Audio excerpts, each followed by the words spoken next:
Okay, you should be at the quotient rule in your notes. This is the last standard that we cover. Oh, there we go. For Unit 1. And so we've learned, or we will have learned after today, the 4 major derivative rules for calculus, which are the power rule, the chain rule, the product rule, and then now the quotient rule. So quotient rules deal with quotients, or fractions, or things that you're dividing. Okay, so we're going to write it 2 different ways. We're going to write it the function way, like we normally have, and then the UV way, because that's usually easier to remember. And then there's a little phrase that we use to help us remember this, since it's going to look like a lot's going on, but really it's not that hard to remember. All right, let's start with if you have a function and it's created by 2 separate functions being divided, then the derivative of that function is going to be the bottom times the derivative of the top, so g of x times f prime, minus the top times the derivative of the bottom, all over the bottom squared. So the alternative way to look at this is, instead of saying f of x and g of x all the time, using u and v to represent the 2 different functions. So then your derivative would be v u prime minus uv prime all over v squared. The little phrase that we use is low d high minus high d low all over low squared. Okay, so you'll hear me say this quite a bit because this is a little bit easier to remember than this fraction.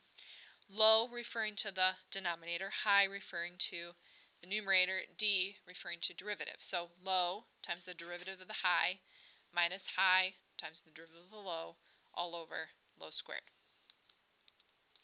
Okay, so we're going to find the derivative. Example 4 of y equals 5x squared minus 3 over x squared plus 1. Alright, so let's talk through some options here.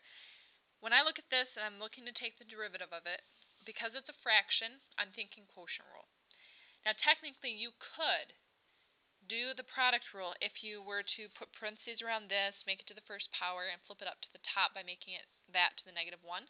And then you could do the product rule. However, that's going to be more complicated because, within the product rule, you're going to have the chain rule because of that exponent of negative 1.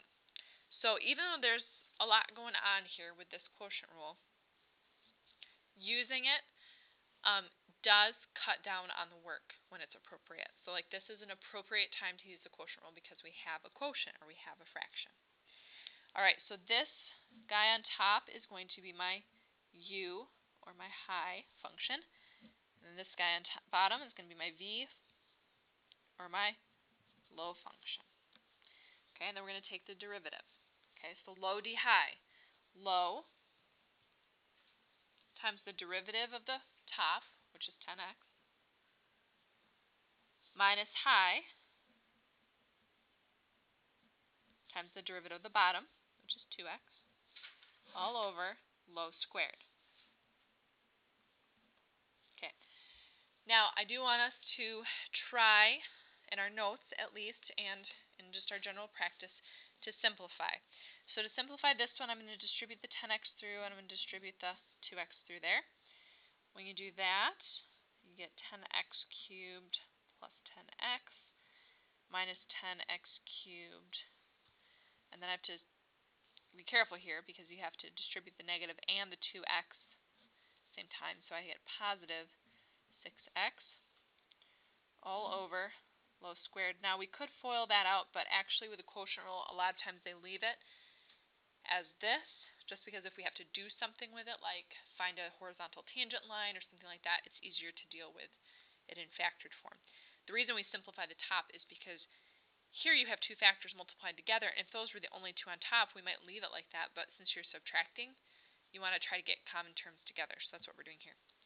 These end up canceling each other out, and so your final answer will be 16x over x squared plus 1 squared. So that's your derivative. Okay, as a reminder of what this represents, this is a function that represents the rate of change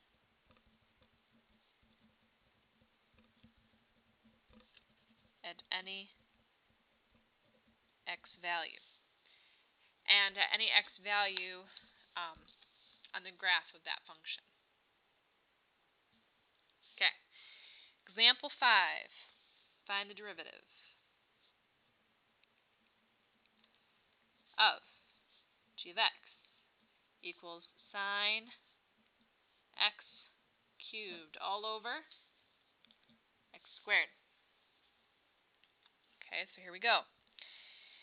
This is my high function, this is my low function. So the derivative, low d high, so x squared times the derivative of the high function, which when you take the derivative of the numerator, you do have to use the chain rule there. So we're going to bring the 3 out front.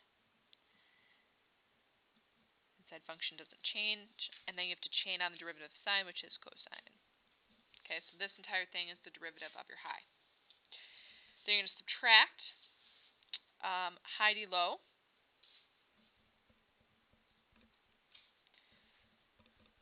All over low squared. Okay, and then if you can simplify, do it. So I'm going to go ahead and simplify by, I don't know, writing this a little bit better. So we have 3, we have an x squared, we have a cosine x, and then I have a sine squared, all in one term. And then I'm going to write this a little bit different as well. And then x squared squared is x to the 4th. And that's pretty much all we can do there for the derivative. Okay. Let's go with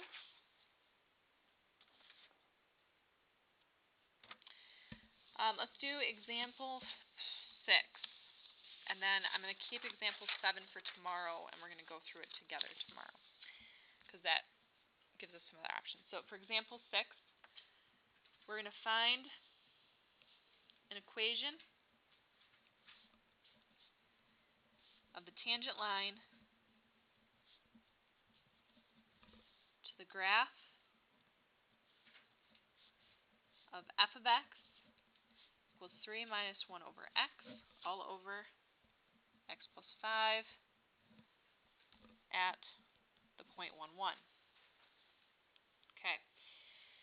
Now, here, because we have a fraction within a fraction, the little note on top that we're going to make is sometimes we have to rewrite the problem before we take the derivative. Now, we've done this before because lots of times when we tried to do the power rule, we had to rewrite first so that we could actually use the power rule. So it's kind of what we're going to be doing here. If you start, first of all, that is the piece that's throwing me off there. That doesn't look like anything else. I don't like that fraction within fraction. So to rewrite, I'm going to make that x to the negative 1. And then it's still not beautiful, but at least it might be easier to take the derivative of the top now. Alright, so let's go ahead and take the derivative. I'm going to use the quotient rule because you have a function divided by another function. So low d high, when we take the derivative of the high function, that cancels out. Bring the negative 1 out front, so you have x to the negative 2. And you subtract. high d low all over low squared. Okay.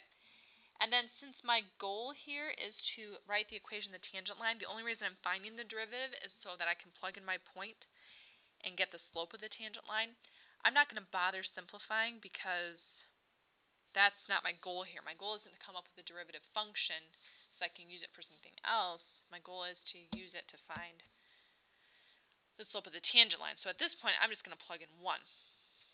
Now, to keep your video short, I'll just let you know when you plug in, oh, sorry, this is supposed to be -1. When you plug in -1, you end up getting 0. Just so you know. When you plug in -1 on the top here, you end up getting 0 over 25, or sorry, over 16. So 0 divided by 16 is just still 0. So this is the slope of your tangent line, which means at that point, you're going to have a horizontal tangent line since the slope is 0. So that means at -1, 1, there is a max or a min. Okay, but if we need to write the equation of the tangent line, they give me the point there. So I'm going to plug my point into x1, y1, and then slope in there. When I simplify, you end up getting y equals 1. Okay. For example 7, you're going to make an A, a B, a C, and a D. And then tomorrow we'll use this as a warm-up together as a whole group review. We'll do this example together to remind ourselves how to do the quotient rule. And that